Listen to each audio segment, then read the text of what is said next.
Welcome to Thursday Aspirations, a time, place and space for teachers seeking a brighter future. Last week we looked a little bit at the holiday Dorothy and I had sailing as a metaphor really for making decisions in life. And I'd like to extend that theme a bit today because we never mentioned our skipper.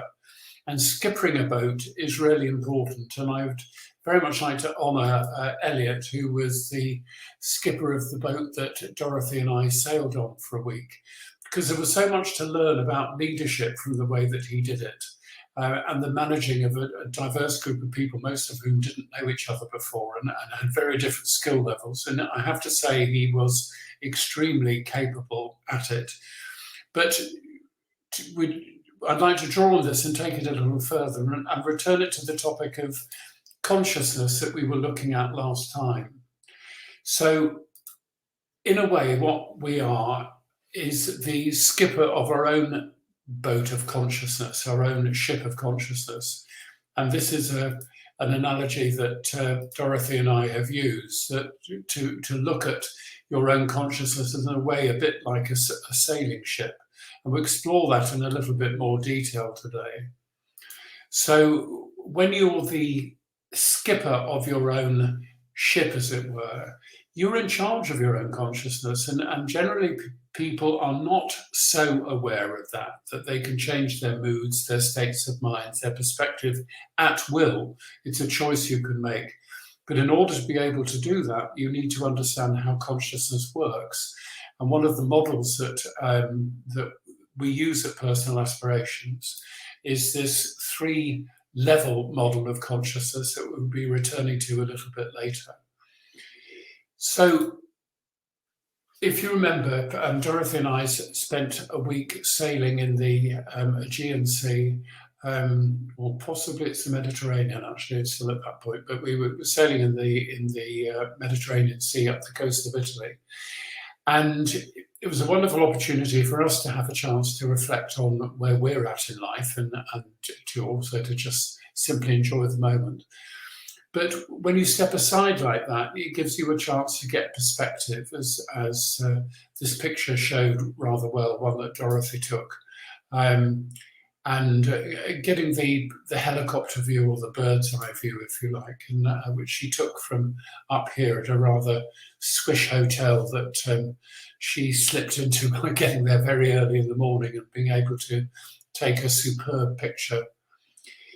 So the point really is that it's very important at times in your life when you're seeking to bring in changes, when perhaps you're stressed, as I suspect most of us as teachers are at the moment, with the horrendous economic outlook that is there. And I can't imagine what those who are in charge of school budgets are thinking about the possibility of their heating bills going right through the roof, let alone each of us as individuals facing that.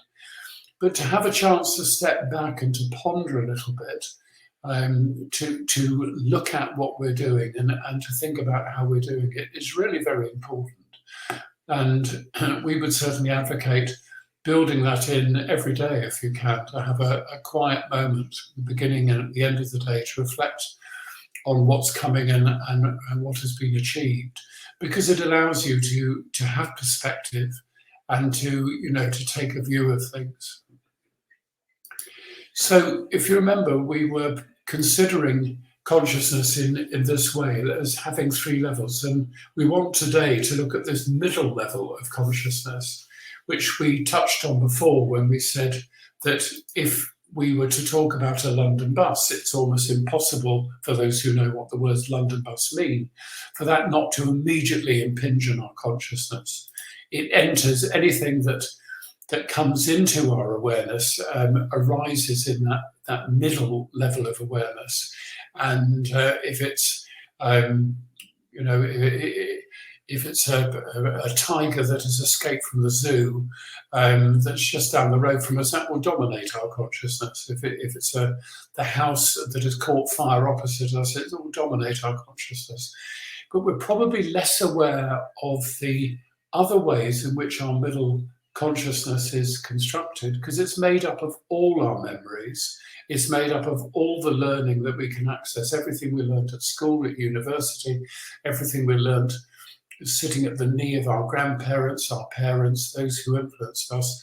Those things that have gone in maybe are not always there in our immediate awareness, but the moment they're stimulated, they're there, and they shape our way of seeing the world. They are the lenses through which we do see the world.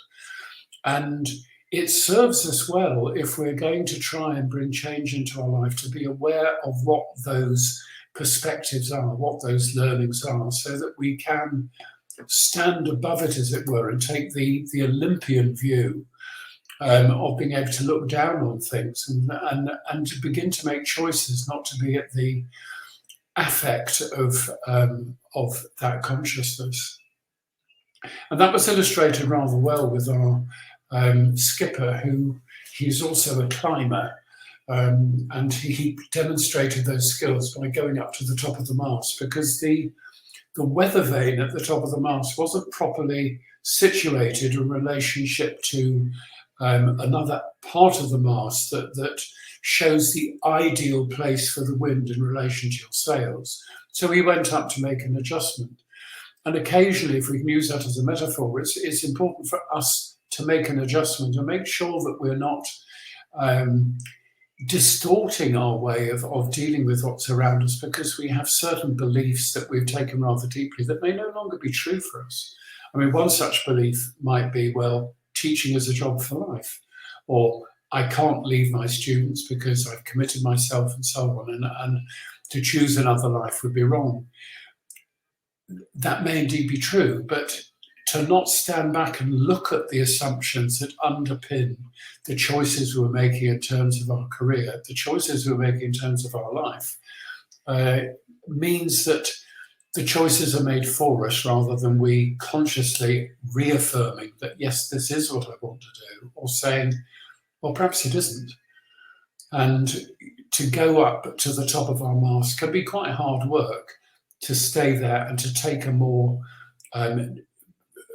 perspectival view, a more broad view, that enables us then to get an overview of where we're at, and to begin to make better choices. So in terms of the middle awareness, it's very helpful to be aware of how that is working for us, and what is and is not working for us. And in the coming 2 weeks, we will look at higher awareness and the lower awareness, because they work into our middle awareness, often without us realizing it. And if we can harness how that happens, that can serve us incredibly well. And if not, then that's like the storms that come up when you're sailing, that can upset your plans, or indeed the calming that can take place when nothing seems to inspire us anymore, and we sit with the sails flapping idly, as is their wont. So please join us at 7 p.m. for Thursday Aspirations, when we'll look at the question of consciousness in a little bit more detail. And next time we're talking, Dorothy and I will be talking to you from Crete, hopefully.